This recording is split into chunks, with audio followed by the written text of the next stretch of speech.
A chilling new Jay Slater theory has been revealed, speculating the teen could be alive and have secretly boarded a yacht that vanished.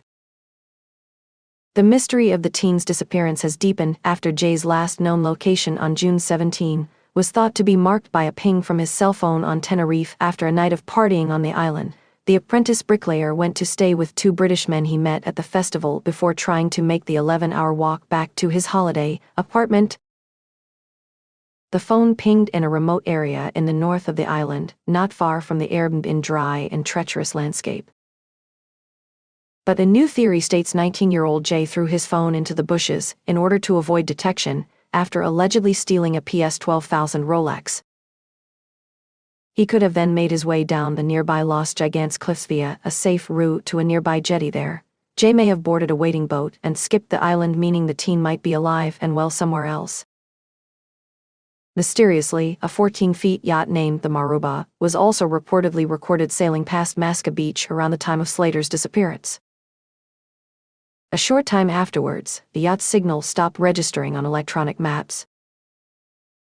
Online sleuths have suggested that could have been caused by the captain switching off the transponder, but the Sun is in no way suggesting this. The dangerous Los Gigantes cliffs would be perilous for the dehydrated teen with a 600 drop down to the ocean. But a local guide has said there is a well-trodden path down to the beach through the Masca ravine. The Daily Mail reported there are then a number of coves and beaches the yacht could have arrived at to collect Jay.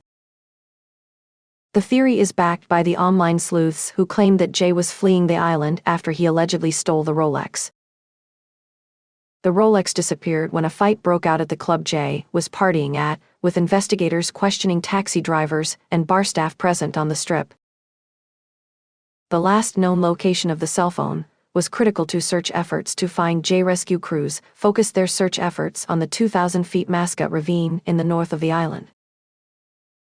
Police searched for days using drones, sniffer dogs, mountain rescue specialists, in the northern hills of Tenerife around where the phone pinged.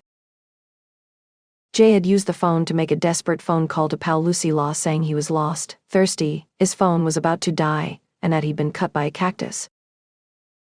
She claims he appeared panicked on the 8.50 call. The teen had gone back to a Airbnb with convicted drug dealer Ayub Qasim, rather than returning to his apartment in Los Cristianos. Jay had reportedly decided to try and make the 11-hour trek back to Los Cristianos on foot after he was seemingly unable to catch a bus. During his rocky walk, Jay phoned Brad before he phoned pal Lucy. Brad told ITV's This Morning he didn't think anything was wrong during their talk. But he did say he could hear Jay's feet sliding on the rocks during the chat. Brad said, "That's how I knew he went off the road, because when you walk on gravel or whatever it is, you can what I mean, stones." "We were both laughing about it," he said. "Look where I am." It comes after the Sun exclusively revealed yesterday that Jay was so unwell while partying hours before vanishing a waiter gave him water.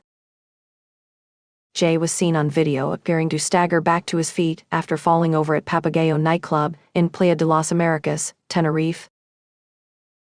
A hostess at the notorious party venue has told how she saw the apprentice bricklayer looking unsteady on his feet in the early hours of June 17.